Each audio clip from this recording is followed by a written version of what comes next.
Instructor Misha here from Prime.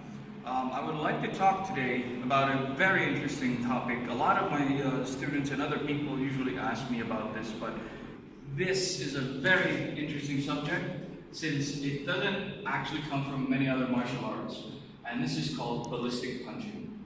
So ballistic punching is the ability to punch from any position in any place and to lay out so much force on the end of your knuckles every time you punch somebody. So unlike a boxing punch, which generates from the ground up, say from here, and then it travels into the knee, from the knee to the hip, from the hip it locks up over here, and then it shoots. The ballistic punch is much different in that it can draw from that power, but it can also draw on its own solo energy from the joint itself. It can rotate and then pop out by itself.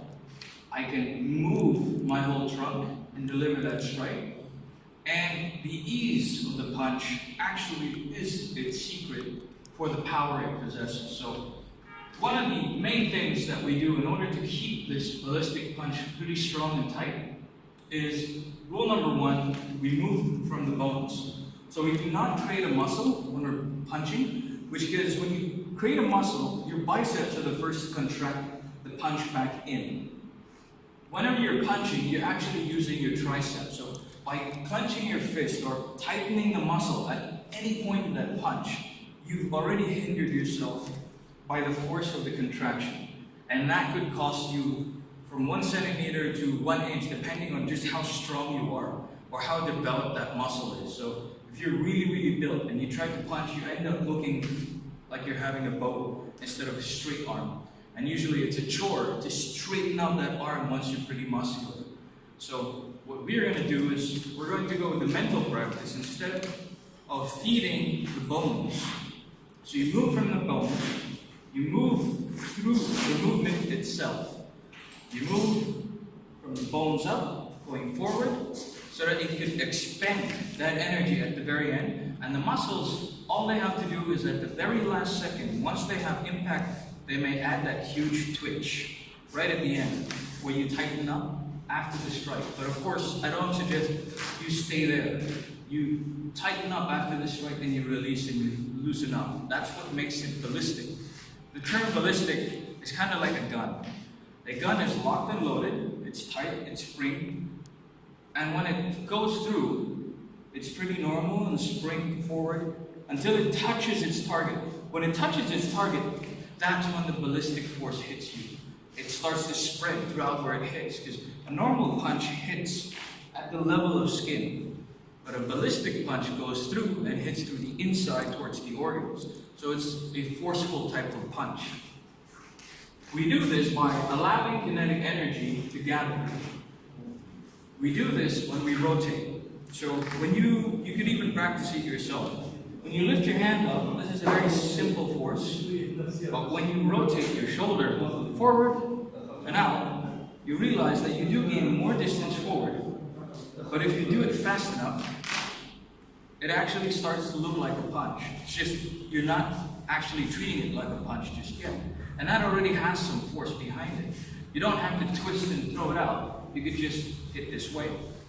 Then we go down to the next joint. So if we rotate this joint, we can rotate this one. And as you can see, we can twist this one, rotate it as well. And 3 rotations that meet each other can give enough kinetic energy to deliver something at the end where the knuckles are after it explodes out of the knuckles right here. Big rule when doing ballistic punches, do not swing. So do not think the ballistic punch is this way. Do not swing the hand hoping that it rotates. Do not swing the hand up, down here, down, right. Those are just haymakers, and as we know straight from the self-defense world, haymakers do not work until they are actually thrown at a breakneck speed. And if you want to know, haymakers are also the #1 thing all martial artists counter, so do not do it in the street fights. Like I said, we do it through rotation.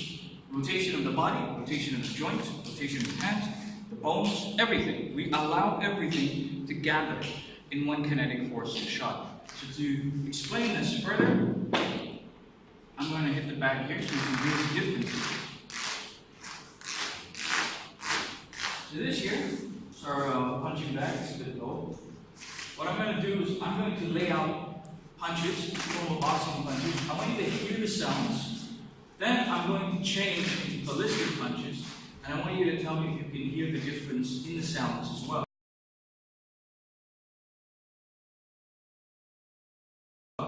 So this is the jab. Again. This is the straight. So as you can hear, 2, 2, right? Let's do a 1, 2. 2, 2. Sounds forceful, sounds hard, but now what I'm going to do is I'm going to do it even further. I'm going to come in with a running straight, or rather a far straight, so that I can deliver all my power into that straight. Okay? 1. So do you hear it? There's that big, deep boom going in. What if I told you I can achieve that exact power at about this much of a distance? See that small space right there? That's enough. And I can do it from here. And it'll start all from rotations. So let's begin first. We work in prime, mind, body, soul. This is how we work with the body. We just know how to rotate. So we come over here. We just kind of tap. We just turn the hand and we hit. So let's see how that sounds. Sounds pretty deep. Then what we do is we now start to connect kinetic pathway. So we rotate here. You start to hear that deeper sound. Then the last part is, of course, we say mind, body, soul. We can't live without breath. So we're going to breathe out when we throw that hit. Ready? Let me try and make my breathing deeper so it doesn't cover the sound. So as you can see, I didn't swing back. I didn't go forward because kinetic force has to have a direction. When I rotate here, it gets locked up and it travels up. And when it travels up, I have to give it a place out. If I swing back, it leaks out. That force leaks out and I won't have any force coming in. So what I have to do is I always have to move it forward. In ballistic strikes, this is what makes our punches incredibly hard. So to make you see how it is, if this is the pathway, and I'm standing right here, and I throw it in, simple as that. Again, difference between the straight, ballistic punch, is the force that comes out. So, I hope you enjoyed this video. This is ballistic punching from Prime, and I hope that you'll enjoy our next video when it comes up next. Do find us and visit us here if you're in Muscat, and don't waste your time. It's Ramadan, it's also the perfect time to get into training.